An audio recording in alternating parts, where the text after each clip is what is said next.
Good evening. Thank you for being here and for taking the time to listen. If you are finding this channel for the first time, please consider subscribing or leaving a comment. It helps keep records like this available.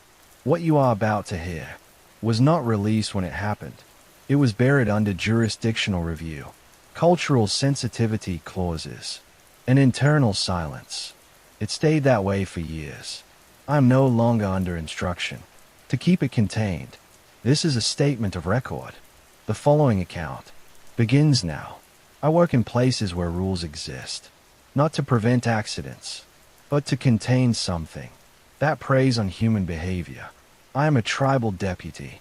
My jurisdiction covers just under 800 square miles of high desert, scrub forest, and canyon land on sovereign reservation territory in the American Southwest. The land looks empty if you do not know how to read it. It is not. It is land. Roads sit on older roads. Buildings sit where older structures were burned or pulled down. There are places we do not map publicly. My name is Aaron Redfeather. I have been a sworn law enforcement officer for 16 years. 12 of those were with the tribal police department. I was promoted to deputy lead for night operations. After my 7th year, I'm still employed.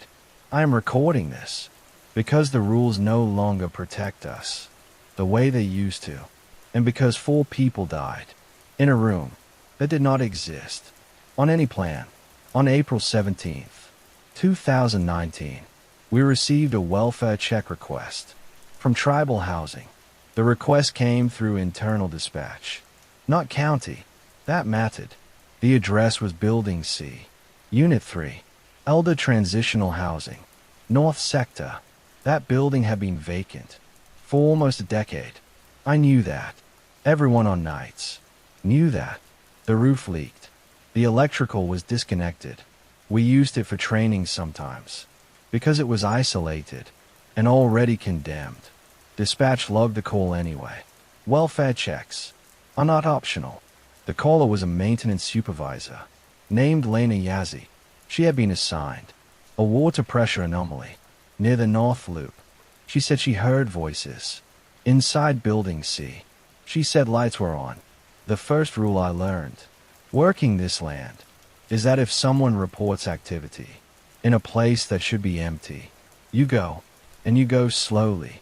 You do not announce until you see movement. You do not enter alone unless there is immediate threat to life. We lost an officer in 2011 because he kicked a door out of habit. That death is on the wall in our briefing room. His name was recorded. His body was never recovered. The rule came after. I acknowledged the call and took Officer Maya Tall Chief with me. She had 5 years on and knew the building. We approached from the South Access Road just after 2100 hours. The sky was clear. No wind. No wildlife noise. That absence was the first wrong thing. The desert does not go quiet unless it is listening. Within the first 5 minutes on scene, we confirmed exterior lights were active. Emergency bulbs, powered by a generator that should not have been functional. Windows were dark. The front entrance was sealed with a plywood barrier that we ourselves had installed years earlier. It was intact. No disturbance. No footprints. No tire tracks. We radioed dispatch to confirm no authorized work order. There was none. We called Lena back. She did not answer. That was logged later as a missed call. At the time, it felt like a delay. Delays matter. I need to state this clearly. The rules we follow are not written down in one place. They are passed during ride-alongs, over coffee, in half sentences, during reports. They change. They adapt. One of them is that you do not force entry into a sealed structure after dark unless you have visual confirmation of a person in distress. Another is that if you hear voices but cannot see bodies, you wait for daylight or backup. Those rules exist because whatever uses the buildings uses sound better than we do. Maya heard the voices first. Children. Singing. Soft. Echoing like it was coming. Through vents. The building has no vents. She looked at me. And shook her head once. That was procedure. We documented audio. On our body cameras. And held position. At 21:14 hours. The singing stopped. A male voice. Spoke my name. Full name. Correct pronunciation. That is not public information. I had not identified myself. Unseen. Maya looked at me again. This time, she reached for her radio. And I stopped her. That was my mistake. There is a rule. About not responding. When named. I knew it. I hesitated. Because the voice sounded like my uncle. My uncle Samuel Redfeather died in 2003 after responding to a structure fire on the South Ridge. He was not law enforcement. He was volunteer fire. His body was found outside the burn area. No burns. He had water in his lungs. That death was ruled an accident. It was not. I took one step toward the building before I remembered the second rule. If the voice knows your name, it knows your path. I stopped. Maya did not. She moved closer to the entrance to get a better audio capture. The plywood did not move. A light came on behind it. Anyway, dispatch broke in, asking for status. I told them we were holding perimeter. That was accurate.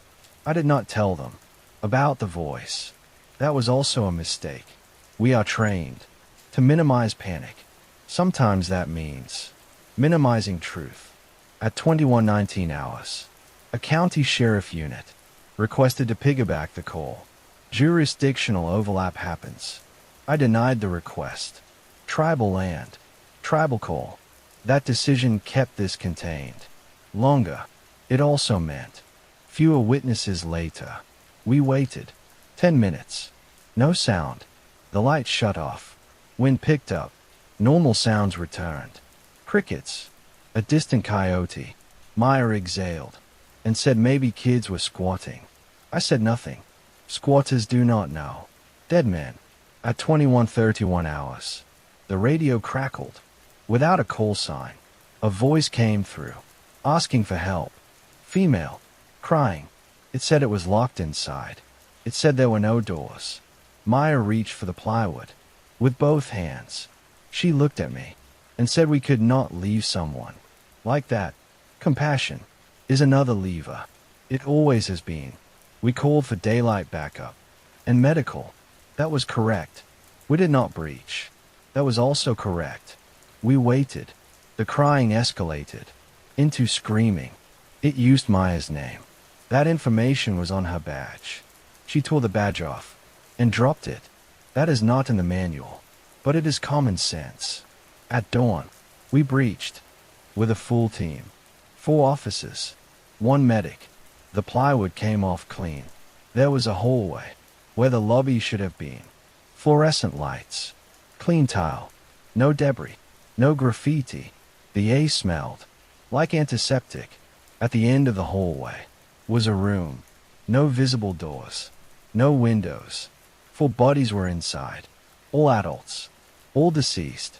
No trauma. No signs of struggle. They were sitting against the walls like they had been waiting. One of them was Lena Yazzie. Time of death was estimated at 21:20. The same time, she stopped answering her phone. This is where the paperwork starts to matter. The building plans did not show the hallway or the room. The room did not exist. The bodies were real. We sealed the structure again. County was notified after. Federal was notified later. The families were told. Nothing that would help them sleep. I am telling you this because that room was not the first. It was the first one with 4 bodies. It was the first one that used our voices back at us. It was the first one that punished us for waiting. There are more rules. I will tell you them as I learned them. Not all of them help. Some of them get people killed when followed exactly. If you live near reservation land and you hear someone you love calling you, from a place that should be empty. Do not answer. Do not go inside. Call someone. Whose job it is. To wait. I am still waiting. After Clara died, dispatch protocols were rewritten. Calls longer than 5 minutes, without audible response, were to be terminated. Any call without verified location data was to be flagged and escalated to a supervisor. Any use of retired call signs was to be treated as hostile interference. Those changes were logged. They were trained. They did not stop anything. What they did was teach it how we listen.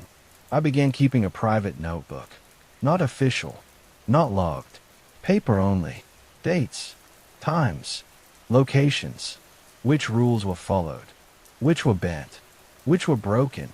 I did this because digital records were being altered in ways that could not be traced. Metadata shifted, timestamps changed, by seconds or minutes. That does not sound like much.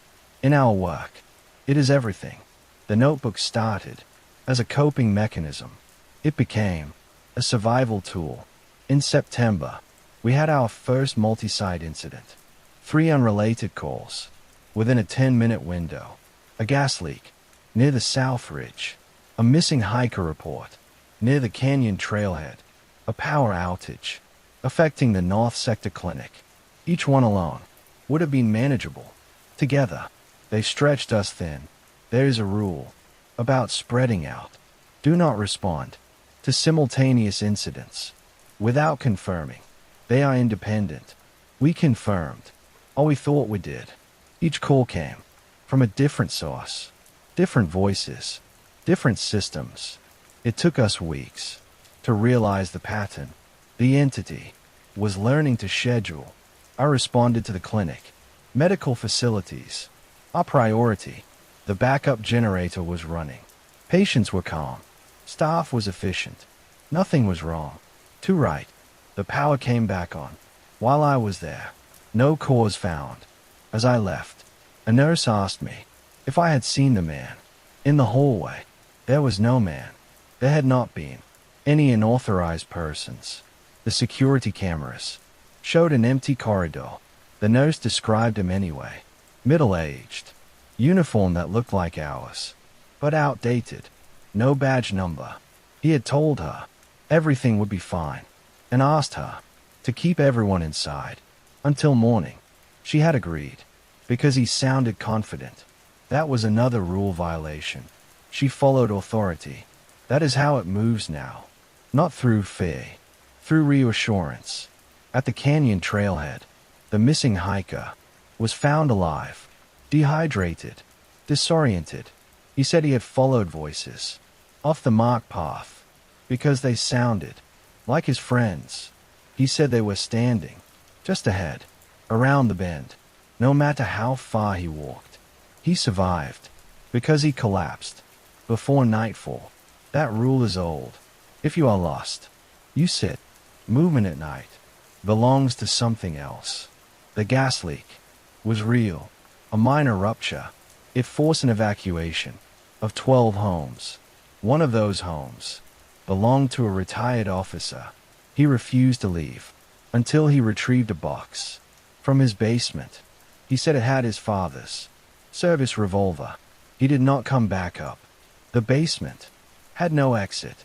They found him in a crawl space that did not connect to the foundation. We started to see the same architectural impossibility repeated. Rooms where they should not fit. Spaces that folded inward. Corridors that led nowhere. Always clean, always lit, always waiting. I was promoted again. In October, acting operations supervisor.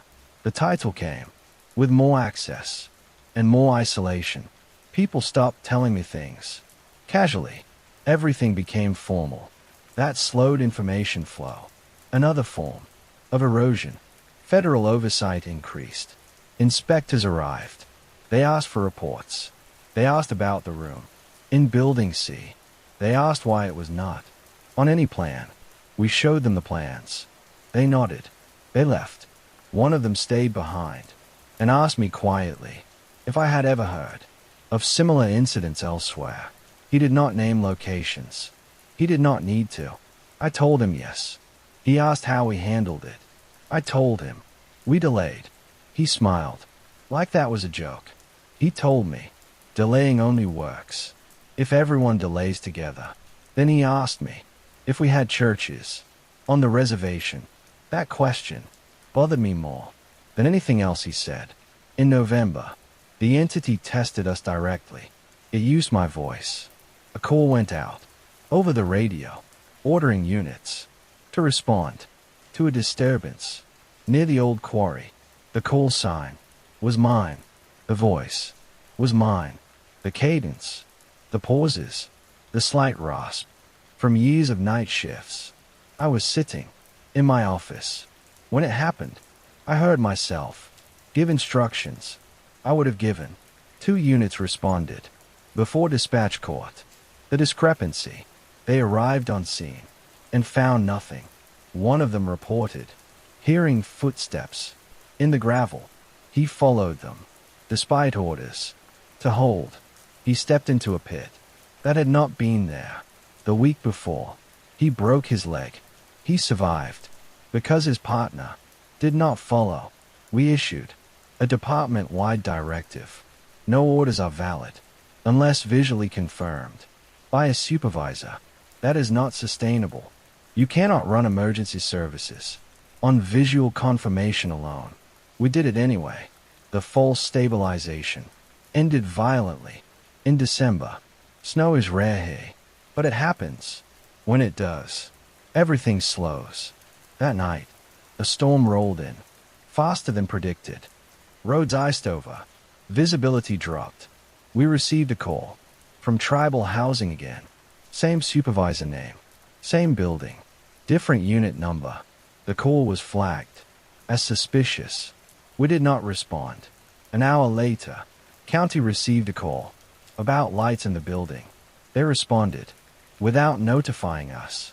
Jurisdictional pride kills people. They breached the building. The hallway was there. The room was there. This time, there were no bodies, just chairs. Warm. One deputy sat down to wait out the storm. He did not get back up. His partner dragged him out. Hypothermia. Inside a heated room. After that, the building burned. Officially, an electrical fire. Unofficially, a controlled burn. Authorized at a level above mine. The land was scraped. The soil was removed. The site was fenced. It did not matter. The room did not need the building anymore. I started having dreams. Not visions. Not messages. Administrative dreams. Forms that never ended. Doors that led to offices identical to the one I was in. Phones ringing that I could not answer because my hands were full of paperwork. I woke up exhausted. That is another tactic. If you are tired enough, you break your own rules. My sister stopped calling me. She said she needed distance.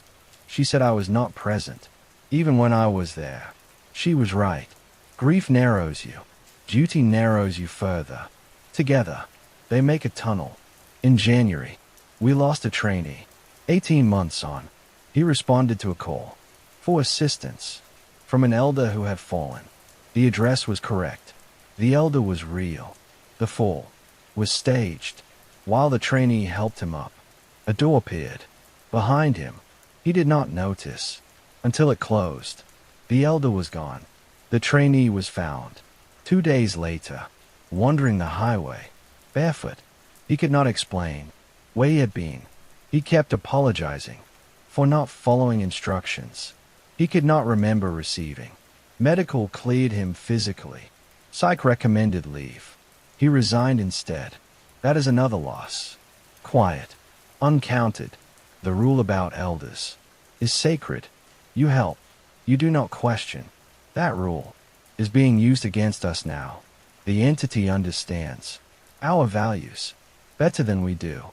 By February, my notebook was thick. Patterns emerged. It prefers thresholds, moments of transition, shift changes, dawn, dusk, storms. It prefers kindness. It prefers obedience. It avoids confrontation. It does not force. It invites. One limitation: remain consistent. It could not cross moving water, not rivers, not even irrigation channels. When active, that is old knowledge. It is why some sites were placed where they were. We began rerouting patrols along canals.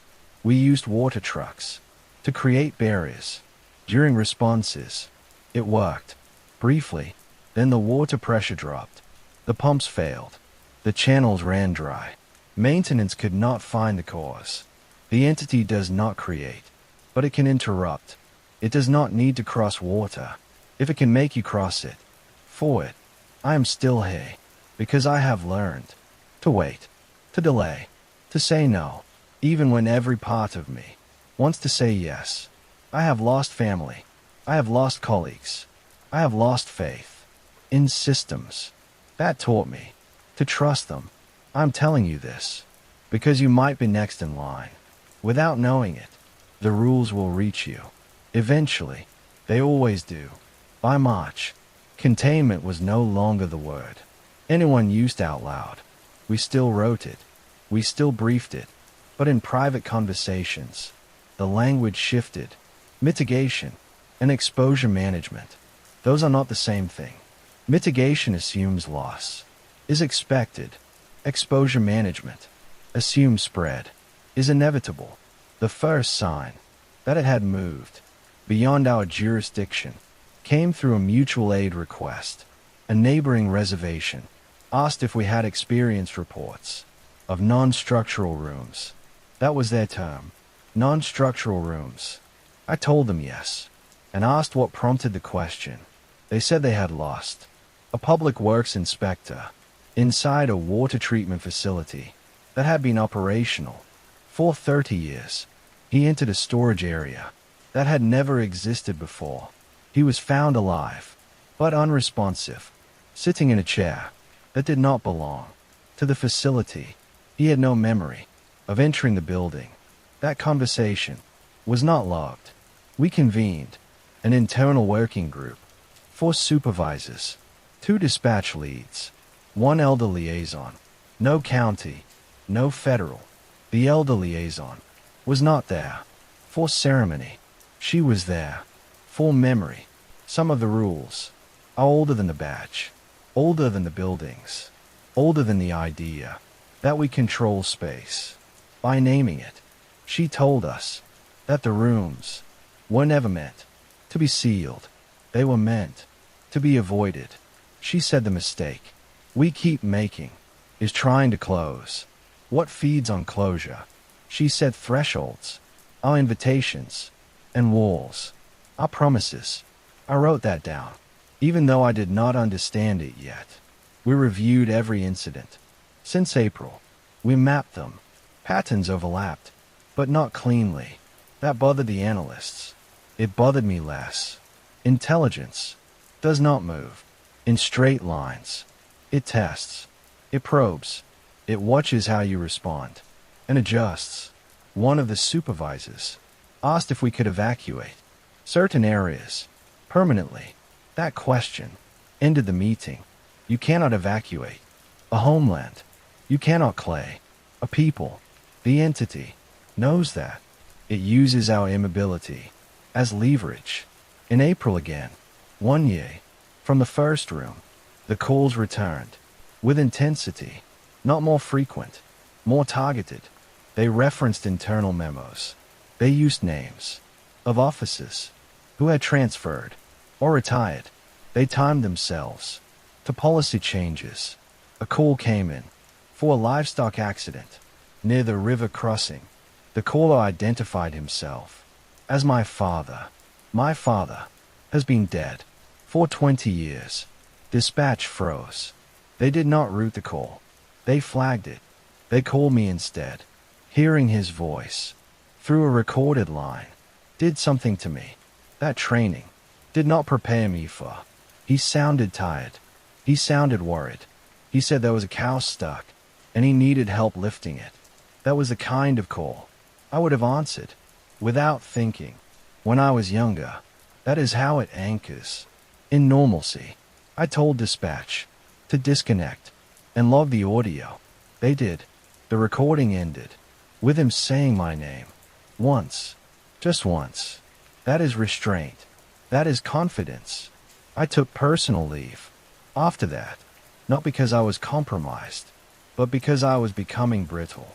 Brittle things shatter under pressure. I spent a week at home. I did not go near restricted sites. I did not answer unknown numbers. I tried to sleep. On the third night, I dreamed of my mother again. She was sitting in a room with no doors. She told me she was not afraid. She told me the waiting was worse than the place. I woke up with the certainty that the entity does not understand waiting. It understands hunger. It understands urgency. Waiting starves it. I returned to duty. With that in mind, we changed response protocols. Quietly. No public announcement. No memos that could be intercepted. We slowed everything down. Welfare checks were delayed until daylight, unless there was visual confirmation. Infrastructure alarms were verified in person by maintenance. Before law enforcement responded, dispatch was instructed to keep callers talking without committing resources, not to extract information, to occupy. This caused friction. People complained. Elders were upset. When response times increased, county accused us of negligence. Administration pushed back. We held the line. The effect was immediate and subtle. Calls increased in volume, but decreased in urgency. The entity began to escalate emotionally. Voices cried harder. They begged. They accused. They used shame. They said, we were letting people die. That told us something important. It needed us to move. It could not complete the cycle alone. In June, it tried a different approach. It created silence.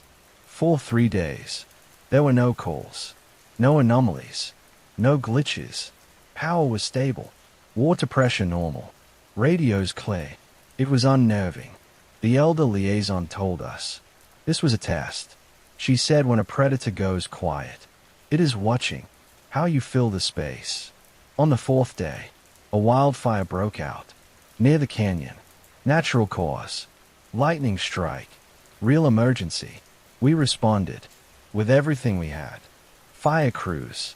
Law enforcement. Evacuation teams. Mutual aid. The entity did not need to interfere. We created the movement for it. During the evacuation, a shelter was set up in the high school gym. Temporary. Bright. Loud. Safe. People trust places like that. A man approached the registration table and asked where the quiet room was. The volunteer pointed him to the counseling office. That office did not have a quiet room. It did. That night, 2 children went missing during the evacuation. Both were found alive. In the morning, asleep in chairs inside the counseling office. They said a nice man told them to wait there while their parents signed papers. The office had no extra room. The chairs were not from the school. That incident broke something in me. Not because children were targeted. That had happened before. In other ways, it broke me because it showed adaptability at scale. It could now operate in crowds, in daylight, using our systems of care. We closed the shelter and relocated everyone outdoors. Despite the smoke, that decision was questioned. It was documented. It saved lives. After the fire, federal agencies returned. This time, with authority. They wanted jurisdictional control. They wanted to classify the incidents. They wanted to move people. We resisted, not out of pride, out of understanding. Centralization creates predictability. Predictability is a map. One of the agents asked me directly what I thought it wanted. I told him, It wanted us to choose between rules and people, between duty and love, between speed and caution. Every time we choose wrong, it gets stronger. He asked what the right choice was. I told him, there is not one. There is only delay. In August, Maya returned. She looked older, quieter. She asked to be reassigned to dispatch. I approved it. Field work was breaking her. Dispatch would break her differently, but she wanted to help. She wanted to be useful. That impulse is dangerous. It is also human. 2 weeks later, she intercepted a call that mimicked her own voice. It was asking for help. She listened to it for 6 minutes before terminating. She cried afterward. She told me it sounded like the version of her that never left the building. That told me the entity was now modeling potential futures, not just past voices. We began rotating personnel aggressively, shorter shifts, mandatory time off. It helped morale. It hurt continuity. The entity exploited handoffs. It inserted itself in the gaps. Every rule we tightened created a seam somewhere else. My sister called me again. In September, she said she had been getting messages from Mom's old phone. Texts with no words, just timestamps. Times when Mom used to call me. I told her to change her number. She did. The messages stopped. That limitation held. It cannot follow you if you cut the line. Not forever, but long enough. I'm running out of ways to delay. The rooms are appearing faster now. Not physical rooms. Always. Sometimes just moments. Pauses. Where you feel compelled to wait, to sit, to listen. That is how it enters. If you take nothing else from this, take this. Do not wait when you are told to wait. Do not sit when you are told to sit. Movement that is chosen is different from movement that is requested. I am still on duty. I am still recording. I do not know how many parts one have left before this becomes a warning instead of a confession. By October, the strain was visible, even to people who did not know what to look for. Response times lengthened. Reports became vague. Officers stopped volunteering for overtime. Dispatch turnover increased. These are not failures. They are symptoms. When an institution senses something it cannot name, it begins to conserve itself. The entity noticed. It started exploiting policy instead of procedure. That was new. Instead of drawing us into physical spaces, it pushed us into administrative ones. Complaints, appeals, grievances, requests for explanation. Each one required meetings. Each meeting required people.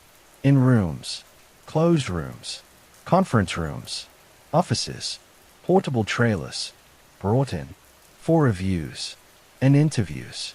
One of those trailers appeared on our lot without an order. Facilities assumed. Administration had requested it. Administration assumed. Facilities had handled it. It sat there for 2 days before anyone questioned it. White exterior, no markings, fluorescent lights on. At night, I ordered it locked and removed. Facilities reported there was no lock mechanism, no door, just a seam where the door should have been. I told them to cut power. They did. The light stayed on. I told them to leave it alone. That was the first time in my career I gave that order and meant it literally. That night, an officer named Luis Ortega went missing. He had been assigned to evidence review. His last location ping placed him near the trailer. His radio was found on the hood of his patrol car, still transmitting. No sound. We did not search the trailer. That decision was unanimous. It was also devastating. Luis had a newborn. His wife called every day. 4 weeks. We told her we were doing everything we could. We were not. We were doing what we had learned. 2 days later, the trailer was gone. No tire tracks, no record of removal, just an empty patch of gravel. In its place was a folding chair, metal, standard issue, the kind we use for community meetings. It was warm to the touch. That was when I realized the entity was no longer interested in secrecy. It was interested in normalization. Folding chairs, offices, shelters. These are not traps. They are invitations. We have trained people to accept without question. The elder liaison asked me if we had started counting losses differently. I did not understand. At first, she explained that in older stories, not all losses were deaths. Some were absences, some were changes, some were people who came back but were not usable anymore. That same week, Lewis returned. He walked into the station during shift change. He was clean, uninjured, calm. He asked for his locker key. No one stopped him because he looked right. He knew his badge number. He knew his assignments. He greeted people by name. Maya noticed first. She said he was blinking too slowly. That sounds small. It was not. She asked him where he had been. He said he had been waiting. He said it like that was sufficient. We isolated him in an interview room. Glass walls, door unlocked, no chair inside. That was intentional. He stood the entire time. He answered questions politely. He said the room had helped him understand his role better. He said waiting made sense now. He said we were overcomplicating things. When asked about the trailer, he said there was no trailer. He said there was just a place to sit. We put him on administrative leave, mandatory psych evaluation. He did not resist. He thanked us for our concern. He asked if he could sit down while he waited for transport. We said no. That night, he left the hospital against advice. The security cameras showed him walking into a stairwell and not coming out. The stairwell was searched. It had one flight, no landings, no doors. He was not found. That was a violation caused by compassion. We treated him like someone who needed rest. The entity used that assumption to regain proximity. After Lewis, we updated another rule. If someone returns after an unexplained absence and expresses relief at waiting, you do not allow them to sit. You keep them moving. You keep them talking. You do not give them a room. The final phase did not announce itself. It arrived the way most administrative failures do. Quietly, through paperwork, through reassignment, through the slow acceptance that what we were doing was no longer sustainable. In January, I was removed from night operations. Official reason was accumulated leave violations and fitness for duty concerns. Unofficially, I was becoming a single point of institutional memory. That is dangerous. In any system, I was reassigned to training and compliance, day shift, classrooms, meetings, rooms. I understood the irony. I accepted the reassignment anyway, because refusal would have triggered review. Review creates rooms. Training gave me access to recruits, new officers, utilities trainees, dispatch interns, people who did not yet know the rules, but would soon be punished for learning them. Too late. I changed the curriculum. Quietly. I did not name the entity. I did not describe the rooms. I taught delays, verification, refusal phrased as procedure. I taught them how to say no without sounding like they were disobeying. That matters. Tone matters. I taught one thing repeatedly. If you are told to wait inside, wait outside instead. If you are told to sit, stand. If you are told Everything is fine. Assume that. Is the test. Some listened. Some smiled politely. Some forgot. As soon as they left the room. I cannot blame them. This job trains you to move toward problems. It trains you to help. It trains you to enter. The entity exploited my reassignment. Almost immediately, it began targeting training environments, mock scenarios, simulated calls, role-play exercises, situations where people already expect unreality. A recruit reported a scenario room that felt larger than it should have been. An instructor dismissed it. The recruit did not press. That was a loss. Small, early, preventable. 2 weeks later, a utilities training class lost a trainee during a drill. The drill involved entering a confined space simulator. The simulator had been inspected, certified, empty. The trainee went in. The instructor waited. The trainee did not come out. They found him 6 hours later, sitting in a maintenance chair inside the simulator. The simulator does not have room for a chair. He was alive. He was calm. He said the drill was helpful. He asked if he could stay until he felt ready to leave. They pulled him out. He screamed when they lifted him, not in pain, in confusion, like someone being woken too early. He never returned to baseline. He sits now in a long-term care facility, always in the same posture, hands folded, waiting. That was the moment administration stopped pretending. This was contained. A task force was formed. Multi-agency, federal leadership, psychologists, infrastructure specialists, cultural advisors. They asked for my notebook.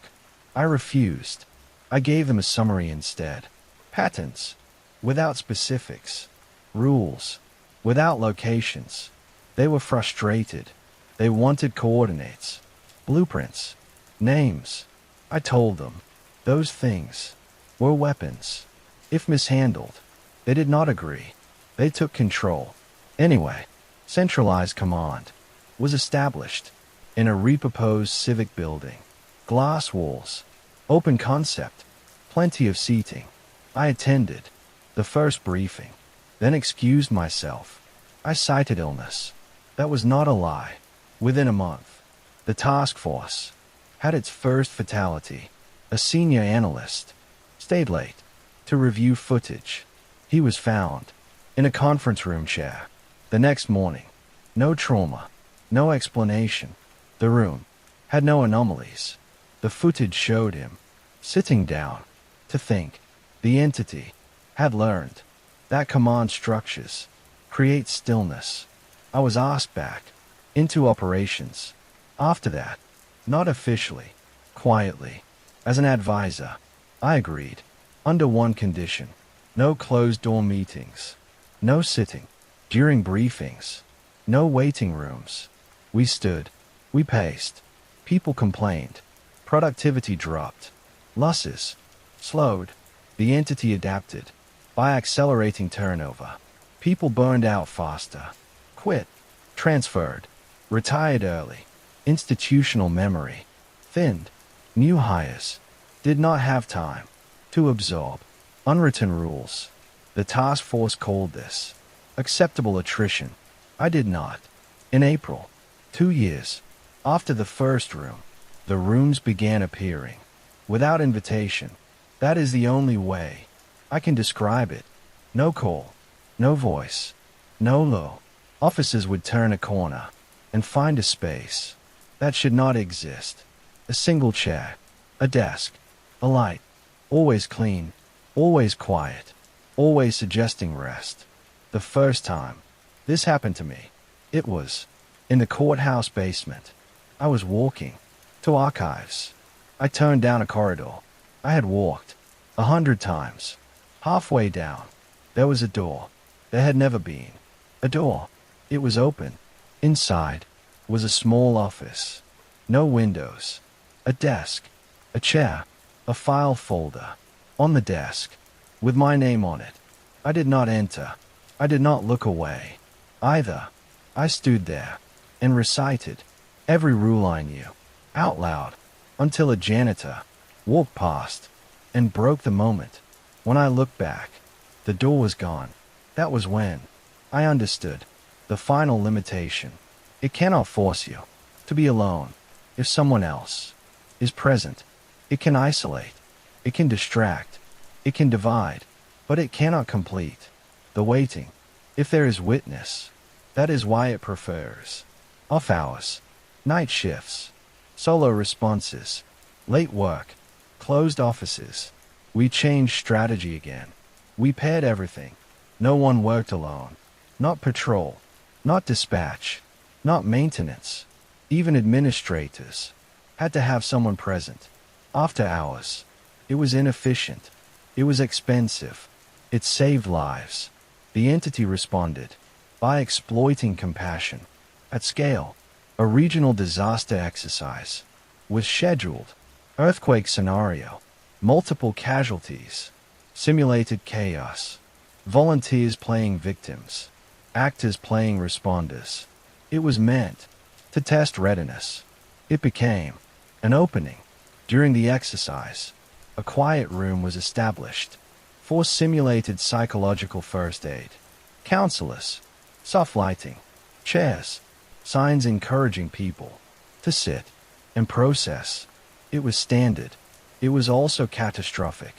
3 volunteers entered that room and did not come out. When the exercise ended and the room was checked, it was empty. No chairs, no counselors, no room, just a storage area with cleaning supplies. The volunteers were found days later, wandering different parts of the state, alive, changed. They all described the same thing. They said the room helped them understand that waiting was easier than deciding. The task force shut down all exercises indefinitely. That is when the spread went public in ways we could not control. Other regions reported similar anomalies. Transit authorities, hospitals, call centers. Anyway, people waited. I was contacted by someone from outside the country. They did not say where they were calling from. They said they had been dealing with rooms for generations. They said they had learned to live around them, to root life. So waiting happened in places with wind, water, noise, discomfort. They asked me why we kept building comfort into everything. I did not have an answer. My sister has not been found. My mother has not been found. I do not believe they are dead. I believe they are waiting. That is worse. Maya resigned last month. She left me a note. It said she could no longer listen. Without wanting to answer, she said the silence between calls was starting to sound like a room. I did not try to stop her. Some people need distance to survive. I am still here because I cannot sit. This confession is not closure. It is not release. It is an attempt to slow what is already moving. If you work in any system that asks people to wait, listen carefully. Do not create quiet rooms without exits. Do not encourage sitting without purpose. Do not reward patience when urgency is required. Do not assume that calm means safe. If you hear a voice you recognize asking you to come inside and rest, do not answer. Do not explain. Do not apologize. If you find a chair where there should not be one, remove it. Do not replace it. Do not sit in it, even to understand. If you are told to wait, ask yourself, who benefits from that waiting? The rules still exist. They are heavier now. They contradict each other. Following them will cost you. Breaking them will cost you. Faster. I'm telling you this. Too late to stop it. Early enough to delay it. I work in places where rules exist, not to prevent accidents, but to contain something that preys on human behavior. Those rules are failing, not because they are wrong, because we are tired. Do not let yourself become tired enough to sit down.